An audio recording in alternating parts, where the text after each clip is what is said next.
1956 की बात है। मद्रास यानी तमिलनाडु के एक गांव में दोपहर के समय 8-10 साल के कुछ बच्चे खेतों में खेल रहे थे। तभी अचानक से पास की सड़क पर जा रही कुछ गाड़ियों का काफिला उन बच्चों को खेलते देखकर रुक जाता है। 10-15 पुलिस के जवान सुरक्षा घेरा बना लेते हैं और उनके बीच से सफेद कुर्ता और धोती पहने 50 वर्ष का एक व्यक्ति गाड़ी से बाहर निकलता है। वह व्यक्ति बच्चों के बीच जाता है, उनके साथ खेलने लगता है और जब उन बच्चों के माता पिता आते हैं तो व्यक्ति उनसे पूछता है कि आप लोग इन बच्चों को स्कूल क्यों नहीं भेजते। माता पिता उस व्यक्ति से कहते हैं कि हम लोग यहाँ मजदूरी करते हैं और दोपहर के समय हमारे जो जमींदार हैं वो बच्चों को कुछ खाने पीने को दे देते हैं। एक वक्त का खाना बच जाता है, इसलिए बच्चे को हम यहाँ पर ले आते हैं। बच्चों के माता पिता की यह बातें सुनकर वह व्यक्ति सोच में पड़ जाता है। अगले दिन वह व्यक्ति अपने कार्यालय जाता है और राज्य के बड़े अधिकारियों को यह निर्देश देता है कि वो एक ऐसी व्यवस्था बनाएं जिससे बच्चों को स्कूल में ही एक वक्त का खाना मिल जाए। उस आदेश के आधार पर उस व्यवस्था को तुरंत लागू करवाया गया और यह जो व्यवस्था उस व्यक्ति ने तमिलनाडु में 1956 में लागू की, उस व्यवस्था को हम मिड डे मील के नाम से जानते हैं। और वो व्यक्ति और कोई नहीं बल्कि मद्रास यानी तमिलनाडु के मुख्यमंत्री के कामराज थे। तमिलनाडु की राजनीति को समझने वाली इस सीरीज के पहले हिस्से में हमने यह समझा था कि कैसे पेरियार ने तमिलनाडु की राजनीति को ऐसा प्रभावित किया कि उनके निधन के इतने साल बाद भी आज तक तमिलनाडु में उनके विचार प्रभावी हैं। और इस वीडियो में हम ये समझेंगे कि पेरियार के शिष्य यानी अन्नादुराई जो उनसे अलग हो गए थे, जिन्होंने डीएमके पार्टी बना ली थी, उन्होंने डीएमके पार्टी बनाने के बाद क्या किया और जब तक वो कुछ कर रहे थे तब तक तमिलनाडु में कांग्रेस की तरफ से के कामराज ने क्या किया। साथ ही इस वीडियो के आखिर तक हम ये भी जानेंगे कि अन्नादुराई और के कामराज के बाद तमिलनाडु की राजनीति में एमजीआर और करुणानिधि जैसे दो बड़े नेता कैसे उभरे। हमने अपने पहले भाग में जाना था कि 17 सितंबर 1949 को यानी आजादी के लगभग 2 साल बाद अन्नादुराई ने पेरियार की द्रविड़ कड़गम से अलग होकर द्रविड़ मुन्नेत्र कड़गम यानी डीएमके की स्थापना की। अन्नादुराई ने डीएमके की स्थापना इलेक्टोरल पॉलिटिक्स यानी चुनाव लड़ने के लिए की थी। अब 1949 में डीएमके पार्टी तो एकदम नई थी, इसलिए उसका जनाधार उतना मजबूत नहीं था, लेकिन उस दौरान कांग्रेस का जनाधार मद्रास में बहुत ज्यादा था। मैं तमिलनाडु को मद्रास इसलिए कह रहा हूं क्योंकि 1967 तक 1967 तक तमिलनाडु का नाम मद्रास ही हुआ करता था और मद्रास से तमिलनाडु नाम बदलने की भी एक कहानी है जिसका जिक्र मैं आगे करूंगा। हाँ, तो मैं बता रहा था कि कांग्रेस मद्रास में आजादी के बाद बहुत मजबूत हुआ करती थी। आजादी के बाद का सेंटीमेंट था, लोगों को लगता था कि कांग्रेस के अलावा उनके पास किसी और पॉलिटिकल पार्टी का ऑप्शन भी नहीं है। तो इस कारण से तमिलनाडु में आजादी के बाद जो भी सरकारें बनी वो कांग्रेस की ही सरकारें थी। पीएस कुमारस्वामी राजा आजादी के बाद कांग्रेस की तरफ से पहले मुख्यमंत्री बने। पीएस कुमारस्वामी राजा 1952 तक मद्रास के मुख्यमंत्री रहे। उनके बाद एक गैर ब्राह्मण केंद्रित राजनीति के बीच में एक ब्राह्मण मुख्यमंत्री के रूप में सी राजगोपालाचारी तमिलनाडु के मुख्यमंत्री बने। वो भी कांग्रेस से ही थे, लेकिन सी राजगोपालाचारी मुख्यमंत्री के पद पर ज्यादा दिनों तक नहीं रह पाए। 1952 में मुख्यमंत्री बने और 1954 में किन्हीं कारणों से उन्होंने इस्तीफा दे दिया। फिर 1954 में कांग्रेस की तरफ से के कामराज ने तमिलनाडु के मुख्यमंत्री पद की जिम्मेदारी संभाली और आज तमिलनाडु के जिस विकसित स्वरूप की बात होती है, जिसको डीएमके जैसी पार्टियां द्रविडियन मॉडल के रूप में प्रचारित करती हैं, उसका आधार के कामराज ने ही तैयार किया था।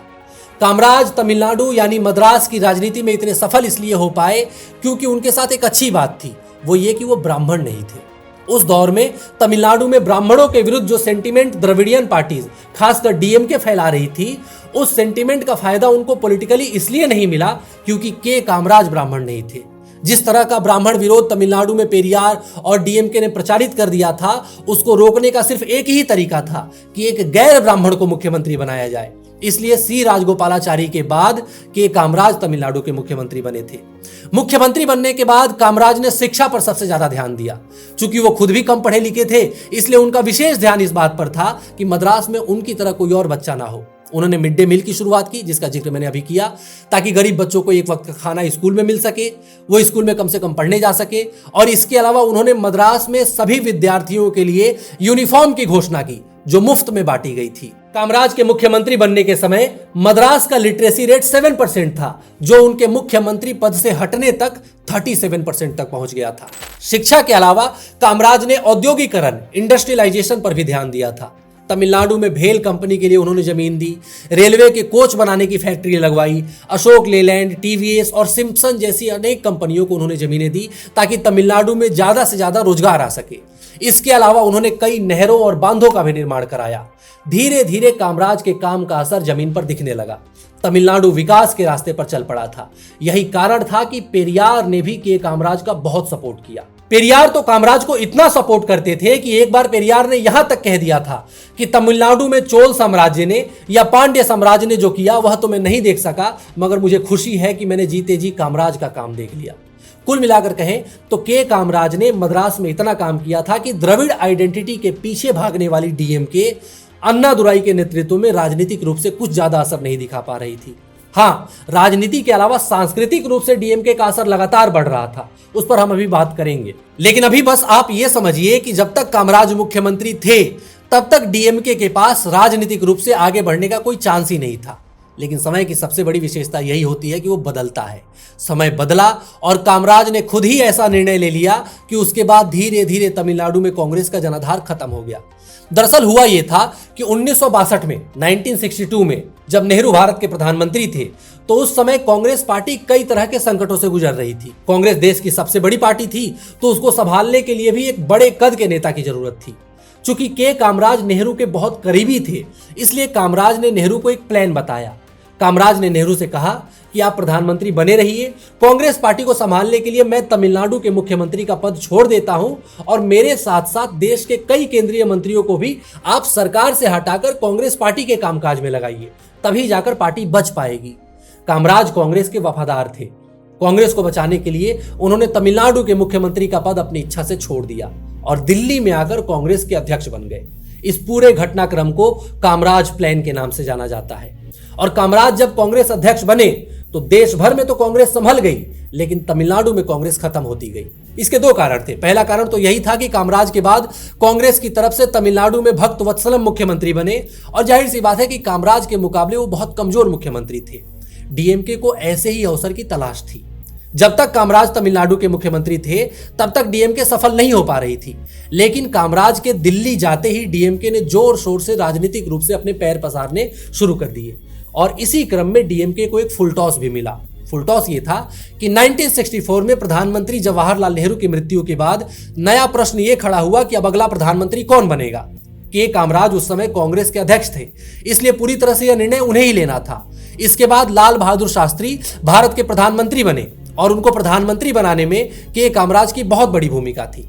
अब अभी मैंने बताया कि के कामराज के मद्रास से जाने के बाद, मद्रास यानी तमिलनाडु में कांग्रेस के पास कोई बड़ा नेता नहीं रह गया था। डीएमके अपने पैर पसारना शुरू कर चुकी थी और उसी समय कांग्रेस ने एक और बड़ी गलती यह कर दी कि लाल बहादुर शास्त्री के नेतृत्व में भारत सरकार राजभाषा अधिनियम लेकर आई, जिसमें यह कहा गया कि हर सरकारी डॉक्यूमेंट का हिंदी में ट्रांसलेशन होना जरूरी है। अब आप याद करिए, पहले पार्ट में हमने देखा था कि तमिलनाडु में हिंदी विरोध पेरियार के समय से ही चल रहा था। अन्नादुराई के नेतृत्व में डीएमके ने इस मौके को लपक लिया। तमिलनाडु में इस हिंदी इंपोजिशन के विरुद्ध आंदोलन चल पड़ा।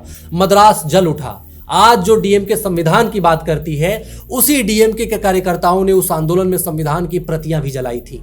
1965 में गणतंत्र दिवस को अन्नादुराई ने शोक दिवस के रूप में मनाने की अपील की। आप याद करिए, ये वही अन्नादुराई हैं जिन्होंने आजादी के समय पेरियार का विरोध इसलिए किया था क्योंकि पेरियार स्वतंत्रता दिवस को शोक दिवस के रूप में मनाना चाहते थे। लेकिन आजादी के महज 15 वर्षों में ही वही अन्नादुराई पूरी तरह से बदल गए और खुद गणतंत्र दिवस को शोक दिवस के रूप में मनाने लग गए, वो भी हिंदी का विरोध करने के लिए।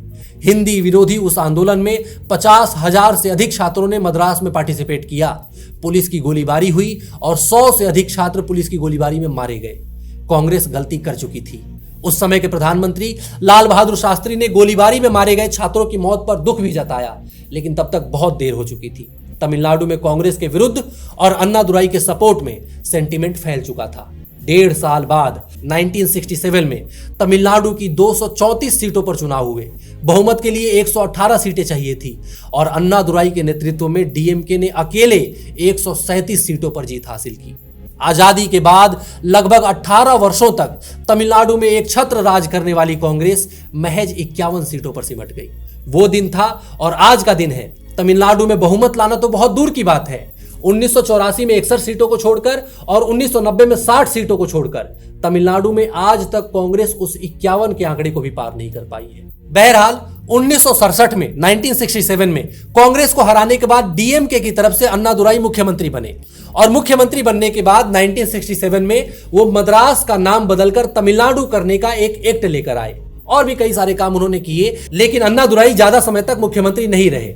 1969 में पद पर रहते हुए उनकी मृत्यु हो गई और उनकी जो शव यात्रा थी उसमें एक अनुमान के अनुसार लगभग 1.5 करोड़ लोग शामिल हुए थे। उनकी शव यात्रा अपने आप में Guinness book of world record में शामिल है। इतनी भीड़ आज तक किसी भी शव यात्रा में शामिल नहीं हुई थी। उनकी मृत्यु के बाद तमिलनाडु का मुख्यमंत्री कौन बना, उसकी पृष्ठभूमि जानने के लिए हमें अन्नादुराई के जीवन में थोड़ा सा पीछे जाना पड़ेगा। दरअसल तमिलनाडु सीरीज के पार्ट 1 में हमने ये जाना था कि पेरियार ने जस्टिस पार्टी से अलग होकर द्रविड़ कड़गम का निर्माण किया था। द्रविड़ कड़गम का निर्माण उन्होंने इसलिए किया था ताकि समाज से डायरेक्ट जुड़ा जा सके, राजनीति के चक्कर में ना पड़े और समाज पर इन्फ्लुएंस डाला जा सके। एक बार समाज पर अपना इन्फ्लुएंस बन गया तो चुनाव तो बड़े आराम से जीता जा सकता है। पेरियार ने जो शुरू किया था वही परिपाटी आगे भी चलती आई। तमिल फिल्म इंडस्ट्री से जुड़े हुए जिन लोगों का समाज पर ज्यादा प्रभाव था, धीरे धीरे वो राजनीति में चले आए। अन्नादुराई भी जब पेरियार के साथ जुड़े थे तो उस समय वो भी तमिल फिल्म इंडस्ट्री से ही एक तरह से एसोसिएटेड थे। अन्नादुराई पेशे से एक राइटर थे, वो फिल्मों की कहानियां लिखते थे, वो नाटक लिखते थे और उनके साथ एक और राइटर ने डीएमके ज्वाइन किया था जिनका नाम था मुथुवेल करुणानिधि यानी एम करुणानिधि। तमिलनाडु की राजनीति में इन्हें कलैगनार के नाम से जाना गया। कलैगनार मतलब आर्टिस्ट। पेरियार से अलग होने के बाद अन्नादुराई एक तरह से अकेले पड़ गए थे। उनके अकेलेपन में, उनके हर राजनीतिक संघर्ष में उनका साथ दिया था करुणानिधि ने। अन्नादुराई और करुणानिधि दोनों ही राइटर थे और जिस तरह से आज के समय में आप एक्टर्स का नाम देखे बिना कई बार क्रिस्टोफर नोलन, राजकुमार हिरानी, संजय लीला भंसाली और आदित्य धर जैसे डायरेक्टर्स के नाम पर फिल्में देखने चले जाते हैं, ठीक उसी तरह से तमिल फिल्म सिनेमा में उस जमाने में लोग एक्टर का नाम देखे बिना करुणानिधि और अन्नादुराई जैसे राइटर के नाम पर फिल्में देखने चले जाते थे। अन्नादुराई जब राजनीति में पूरी तरह से आ गए तो फिल्मों और नाटकों की राइटिंग उनसे लगभग छूट गई, लेकिन करुणानिधि अभी भी फिल्मों के राइटर थे।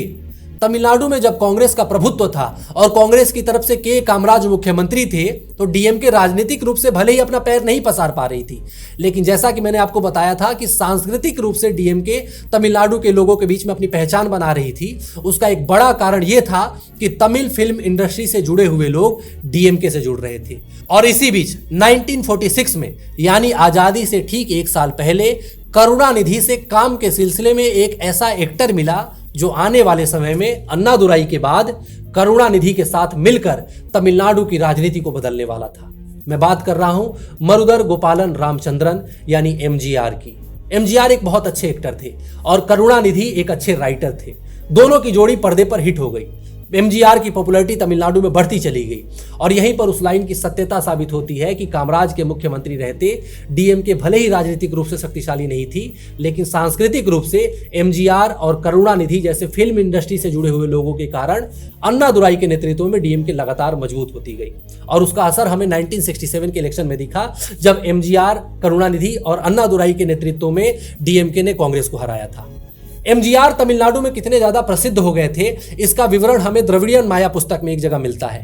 1967 की बात है, तमिलनाडु में चुनाव की तैयारियां चल रही थी। एक बार डीएमके की 4 दिन की कॉन्फ्रेंस चेन्नई में आयोजित हो रही थी और डीएमके के अध्यक्ष यानी अन्नादुराई कॉन्फ्रेंस में बोलने के लिए खड़े हुए।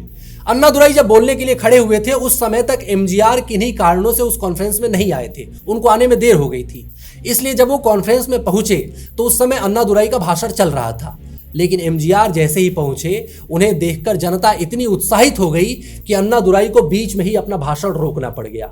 आप सोचिए किसी भी पार्टी के अध्यक्ष के लिए कितनी अजीब स्थिति होगी कि पार्टी के एक कार्यकर्ता के आने पर जनता का उत्साह इतना ज्यादा हो गया कि पार्टी के अध्यक्ष को अपना भाषण रोकना पड़ जाए। एमजीआर जब स्टेज पर पहुंचे तो अन्नादुराई ने दोबारा से अपना भाषण फिर से शुरू किया। तभी जनता ये चिल्लाने लगी कि लेट एमजीआर स्पीक, यानी एमजीआर को भाषण देने दो। इतनी ज्यादा पॉपुलैरिटी थी एमजीआर की। लेकिन इसके बावजूद 1967 के चुनाव में जब डीएमके जीत कर आई तो अन्नादुराई ही सीएम बने, क्योंकि डीएमके की पहचान अन्नादुराई थे। अन्नादुराई भी कम पॉपुलर नहीं थे। जैसा कि मैंने बताया कि 1967 में वो सीएम बने, सिर्फ 2 साल सीएम रह पाए और 1969 में जब उनकी मृत्यु हुई तो उनकी शव यात्रा का Guinness book of world record में शामिल हो जाना अपने आप में अन्नादुराई की पॉपुलैरिटी को दिखाता है। जब अन्नादुराई की शव यात्रा निकल रही थी तो उस दौरान यह प्रश्न था कि अन्नादुराई के बाद अगला मुख्यमंत्री कौन बनेगा, एमजीआर या करुणानिधि। अब वापस से उस सवाल पर जाइए कि जब अन्नादुराई की शव यात्रा निकल रही थी तो उस दौरान एक प्रश्न यह था कि अन्नादुराई के बाद अगला मुख्यमंत्री कौन बनेगा, एमजीआर या करुणानिधि। एमजीआर जनता के बीच लोकप्रिय थे और करुणानिधि की पार्टी पर कमांड थी। दुनिया की सबसे बड़ी शव यात्रा के बाद तमिलनाडु का मुख्यमंत्री कौन बना और किसने अन्नादुराई की विरासत को आगे बढ़ाया, एमजीआर ने या करुणानिधि ने। इन दोनों में जो भी मुख्यमंत्री बना वो किस कारण से मुख्यमंत्री बना, ये जानेंगे अगले पार्ट में।